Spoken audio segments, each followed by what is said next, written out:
Hello everyone, this is just a very quick video about my thoughts on Total War Arena so far.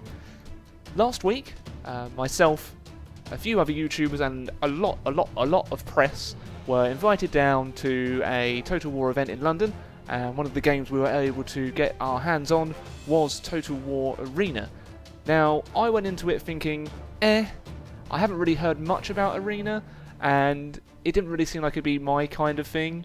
It seemed like it was kind of like the Total War MOBA, but after playing it, my thoughts are actually more positive than I thought they would be, really. So I'll just go over a few facts about Total War Arena, then I'll go into more of my opinion. So it's a team-based strategy with epic scale real-time battles. It's built for multiplayer RTS fans. It's a fast 10v10 battles. Each player controls 3 units of warriors led by a commander. Now that commander is in one of the units, so it could be Alexander the Great, Leonidas, Germanicus, Caesar, and there will be more than that. You can also level up commanders, and that opens up more kind of skill trees to weaponry, armor, abilities, and that also allows you to upgrade units so they become, so rather than just levies, you can upgrade them to Hastati, or something like that. Militia hoplites will advance up to hoplites. It's going to be free, with an option for in-game purchases to customise units and speed progression.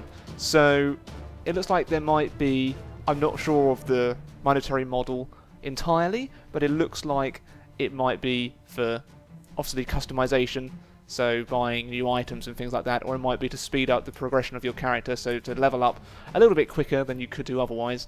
I like the fact that it's free. I like the fact that you can pay to customise things, because people will pay money to customise, but to speed your progression, that's where I'm kind of a little bit about it. I personally wouldn't pay to speed up progression in a game. I haven't done on any game since I've gamed, if that makes sense. Yeah, so the thoughts on the battles themselves. Before the battle begins, we were able to select which units we wanted to. I think that I went for 1 unit of infantry, maybe 2 units of infantry, or 1 unit of kind of like levies, so 1 unit of javelin men. I did get killed quite quickly, so I essentially took the route down the centre of the map. I had Lionheart with me and Dolbert from CA. He was also coming down the centre. I got flanked so badly. I liked the field of view that you actually have. You can only see what your team members can see. So we couldn't really see a lot in the mountainous region, and men just poured out of that and crashed down into our ranks, and I got obliterated. It was to and fro for quite a while. Some of our team managed to get over to the capture point. That is the game mode that we played. It was to basically capture the base. So we started to capture their base, but then they managed to defeat our people that were there. We had a desperate fight in our base, but we ended up winning that, and then we eventually won when the countdown time went down to 0. Whew. So the actual combat, it was quite exhilarating.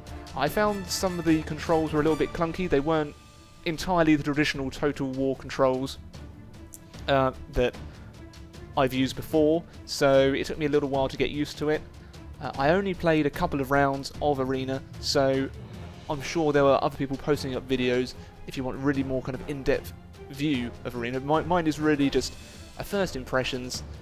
I'll be playing more of it, that's for sure, because I honestly, I didn't think it would be my kind of game, but it turns out that it was quite exhilarating, fast-paced. You had to react to people's decisions.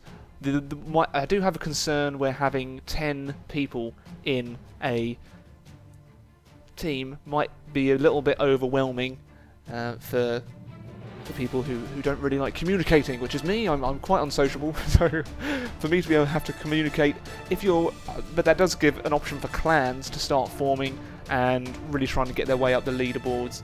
So people who use TeamSpeak a lot, I know I've got a few friends who use TeamSpeak a lot, so they will obviously excel in Arena. You definitely need to have decent coordination, but if you're just going in there not knowing what Arena is, I think you're still going to have a good time. It seems more accessible. It's definitely quite accessible from what I've played. All of these opinions, of course, are based on the version that I played, which is still in a closed alpha state, so take a little bit of what I'm saying with a pinch of salt. Overall, I'm looking forward to playing more of Arena. There are a few niggles here and there which I was a bit like, But overall, it is shaping up to be an alternative to the multiplayer offering that we currently have in Total War, which definitely in Rome 2 is a bit more limited than that of Shogun. So, yeah, they're my little thoughts on Total War Arena. In the video, you're only going to see screenshots. Unfortunately, I can't post any footage. I didn't actually capture any footage of the event that I was at, but once I can post footage, then I certainly will kind of get some and post it for you all. So that's my little video. If you've liked it, I'd appreciate a like. If you've got any views on what you guys think Arena might end up being like, of course let me know. And until next time everyone, I bid you a very good day.